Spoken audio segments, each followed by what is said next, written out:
Everyone, welcome back to my channel. మనం deep neck series అనేది start చేసాం కదా, boutique style finishing, cutting and stitching అనేది. ఈ వీడియోలో నేను బ్యాక్ పార్ట్ అనేది డీప్ నెక్లో ఎలాగ కటింగ్ చేసుకోవచ్చు, ఎలాగ స్టిచ్చింగ్ చేసుకోవచ్చు అనేది డీటెయిల్గా చూపిస్తాను. అలాగే షోల్డర్స్ కూడా ఎలాగ పర్ఫెక్ట్గా డ్రా చేసుకోవచ్చు, స్టిచ్ చేసుకోవచ్చు అన్నది కూడా డీటెయిల్గా చూపిస్తాను.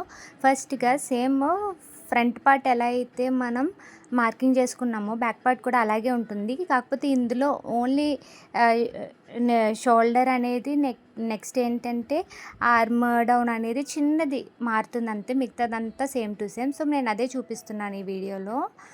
ఫస్ట్గా ఏంటంటే షోల్డర్ మనకి ఎంత వస్తుందో దానికి మనం ఏంటంటే రెడీ షోల్డర్ అనేది ఎంత తీసుకుంటాం అన్నది డీప్ నెక్ వైజ్ డిపెండ్ అయి ఉంటుంది. సో నేను ఇక్కడ డీప్ నెక్ వచ్చేసి 8 ఇంచెస్ తీసుకున్నాను, రెడీ షోల్డర్ వచ్చేసి 2.75 ఇంచెస్ తీసుకుంటున్నాను. సో దీనికి ఫార్ములా ఏంటంటే మనం డీప్ నెక్ 8 ఉండి రెడీ షోల్డర్ అనేది 2.75 ఇంచెస్ ఉంది అని అంటే దానికి ఏంటంటే మనం మైనస్ అనేది 2.5 ఇంచెస్ అనేది చేయాలి. So full shoulder minus 2.5 inches divided by 2 చేసుకోవాలి. సో నాకు ఇక్కడ ఏంటి వచ్చిందంటే ఫ్రంట్ పార్ట్కి 2.75 ఇంచెస్ రెడీ షోల్డర్ తీసుకుంటే నాకు నెక్ విడ్త్ వచ్చేసి 2 ఇంచెస్ వచ్చింది. సో దీనికి ఏంటంటే బ్యాక్ పార్ట్కి 2.2 ఇంచెస్ అనేది వచ్చింది. సో నేను అలాగే తీసుకుని మార్క్ చేసుకున్నాను. సో ఆర్మ్ డౌన్ కూడా అంతేనండి. ఆర్మ్ డౌన్ ఏంటంటే మనం ఫోల్డెడ్ సైడ్ నుంచి మనం 1/2 ఇంచ్ అనేది మైనస్ చేసుకొని డీప్ నెక్ అనేది మార్క్ చేసుకోవడమే. ఆర్మ్ డౌన్ అనేది మార్క్ చేసుకొని డీప్ నెక్ అనేది ఇచ్చేసుకోవడమే. సో ఇలా అయితే నేను డీప్ నెక్ అనేది మార్క్ చేశాను. మార్క్ చేసిన తర్వాత మెయిన్ ఫ్యాబ్రిక్ మీద లైనింగ్ ఫ్యాబ్రిక్ ప్లేస్ చేసుకొని ఇలా అయితే స్టిచ్ చేసుకొని చిన్న చిన్న టక్స్ ఇచ్చి కట్ చేస్తున్నాను.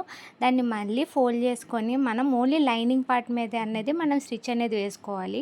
అలా లైనింగ్ పార్ట్ మీదే స్టిచ్ చేసుకుంటే మనకి ఏంటంటే టర్న్ చేసిన తర్వాత పర్ఫెక్ట్ షేప్ అనేది వస్తుంది నెక్ అనేది. సో ఇలా నెక్ అంతా మనం స్టిచ్ చేసేసుకున్న తర్వాత టర్న్ చేసుకొని తర్వాత మెయిన్ ఫ్యాబ్రిక్ లైనింగ్ ఫ్యాబ్రిక్ అనేది అటాచ్ చేసేసుకోవడమే స్టిచ్ చేసేసుకొని.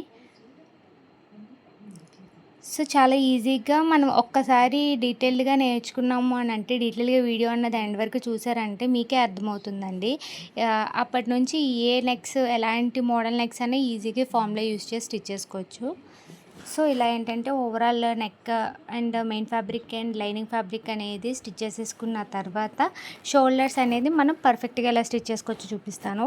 ఇక్కడ షోల్డర్స్ ఏంటంటే కరెక్ట్గా మనం ఈక్వల్గా పెట్టుకోవాలి. Front part and back part పెట్టుకొని వీడియోలో చూపిస్తున్నట్టు మనం 1/2 ఇంచ్ అనేది మార్క్ చేసుకున్నాం కదా, 1/2 ఇంచులోనే మనం షోల్డర్స్ అనేది అటాచ్ చేసుకోవాలి. ఇలా రెండు అటాచ్ చేసేసుకున్న తర్వాత మనం హ్యాండ్స్ అనేవి నెక్స్ట్ వీడియోలో చూపిస్తానండి పర్ఫెక్ట్గా ఎలా మార్క్ చేసుకోవచ్చు బొటిక్ స్టైల్లో అనేది.